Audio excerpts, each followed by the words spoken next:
So let's talk about the experience of outgrowing a community or growing up to meet a community. You'll see what I mean, okay?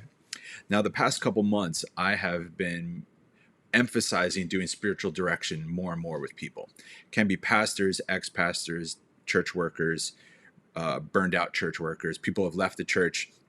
And in the midst of all of that, I kind of help people navigate these waters of deconstruction, and how do you rebuild your faith, and what do you do if you've started to question the faith that you're handed. Well, I hope that this diagram helps to explain some of those dynamics. Okay, it's going to be pretty simple.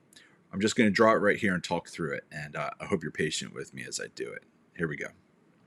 Now let's have a vertical line right here, and it's going to straighten just like that.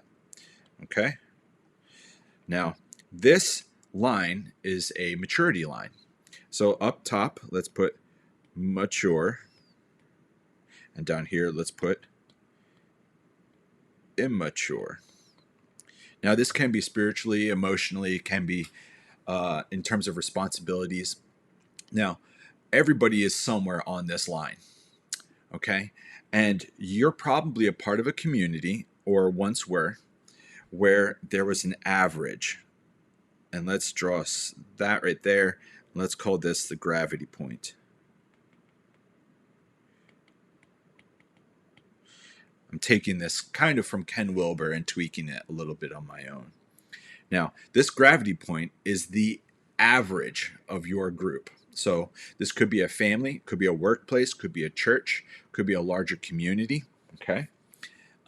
And it can even be applied to a nation, to be honest. But let's draw a bunch of other dots around it.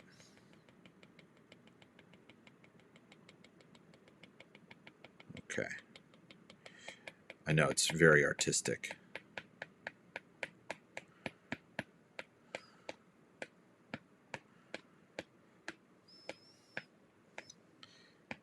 Okay, but the average maturity of the collective of people is right there in the middle. There can be some people above it, there can be some people below it, some people might be to the left or to the right, so I guess this could also have another axis about conservative and liberal. But the point is, as we are a part of a community, we feel a natural pull. It's almost like this is a black hole, but not in a bad way, in the sense that it draws people towards that general average maturity point of the group. So let's do this. Let's have some colors. Let's say you enter a family or a workplace or a church or a country where you come in below that. Well, you're naturally going to feel, like you're being raised up to meet that. There's a gravity that's pulling you towards the average. And that can be a healthy thing, you know? If you're part of an unhealthy family and then you marry into a healthy family, the gravity point, the average maturity of the new family is going to pull you up. You're like, oh, I better shape up. Same thing's true of a church. So some people might be a wreck and they join a community, and the community naturally invites them to grow up a bit, to mature, to take on more responsibility, to grow spiritually, all these things. However, there can be the problem of what do you do if you start to outgrow it? Because as you grow beyond the average maturity of your group, you're going to feel as though it's constantly trying to pull you back down. And so this can be a very conflictual line. Okay? And so what we have to do is recognize this dynamic. Because on the other side, if you were to enter a church or a family or a community and you start dipping below the average maturity, you know what I mean? That's also going to be contentious, because the community won't want you to start dipping too far below, what the average maturity is of the group. And so we just have to recognize that these dynamics are happening. Now, let's take this diagram and make it even more complex, okay? Let's say you come across some figures, let's say some mentors who are outside of your community.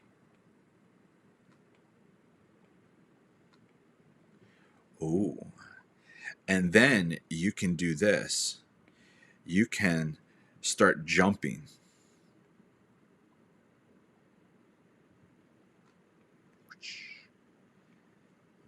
And joining or borrowing the gravity point, the maturity of other groups that you can keep growing yourself. And of course, in a Christological sense or a Christian sense, up here, this is the Christ. Oh. The massive main gravity point, which Teilhard de Chardin talks about, our omega point. He is our end and fulfillment and consummation and completion and omega. Now, all I want to say is that there are a lot of people that are going through some form of deconstruction or they're leaving the faith. But the thing is, it's possible, and this might be a little controversial. You can outgrow the faith community that you're a part of. Just like how you can outgrow the maturity of your workplace, and you're like, these people drive me bonkers. I need to be around healthier and holier people. So you change jobs. Well, it's possible, I think, to outgrow a church community. It doesn't mean that you shame. It doesn't mean that you berate. It doesn't mean that you look down on, but it maybe means that you speak truthfully about them. Be like, they were good because they helped me early on to grow up to their average, but I've started to grow beyond it. And one thing to pay attention to is that the gravity point right here is often set by the average of the leadership. If you have a really bad CEO, that's going to be their average maturity point. And if you've got a really great CEO, that's going to be their average. But the thing is, the leadership really set the tone, and they kind of define, or at least have an enormous amount of influence on where that gravity point might be. And so sometimes you might outgrow your boss, your CEO, your pastor. And that doesn't mean that they're bad people, but it does mean that maybe you've got to, oh, it's my mom, my dad. It maybe does mean that you have to recognize the gifts and what they did to bring you up to that point, but then also recognize now it's time for you to find mentors further on. And for me, personally, I have found that these other waypoints for me have been the saints. Okay, can be the mystics of Christianity, can be some of the holy fools, and it can be, I don't know, rereading the scriptures again in a brand new light, because actually their maturity is much higher than we think. But we often read things through the maturity level that we are at. And so you can be a very immature person reading a very mature text, spiritual text, and still interpret it in a very immature way. So all this goes to say, I want to draw one more aspect to this. And I understand that this graphic is starting to get really cluttered, but there's a lot of meaning to it. I hope it makes sense. Down at the bottom, there's a lot of people.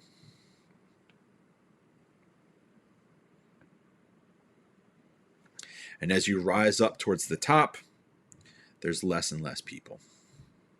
So down here is a large group, some there, some there, some there, some there. the thing is, as you mature and as you grow, there's less and less people that will understand you, because there's a lot of immature people in the world, but there are also a lot of mature people. And so that's why you can say that there is a sense of loneliness as you grow emotionally, psychologically, spiritually. As you mature, you're going to feel a certain sense of loneliness. However, you're also going to feel more and more solidarity with everyone else around you, even if they aren't at the same place as you.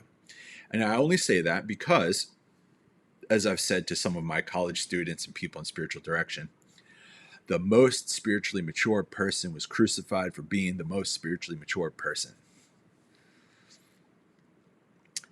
And a servant is not greater than its master. So we have to recognize that as you grow, there will be less and less people that understand you. And it's just a part and parcel of being baked into this way this universe is organized. But also it kind of says something about how God condescended and came down and chose to leave whatever entitlement he might have had towards being spiritually mature, and to come down and to express solidarity and sympathy and empathy and compassion for all those that are just starting out their own journey of maturity.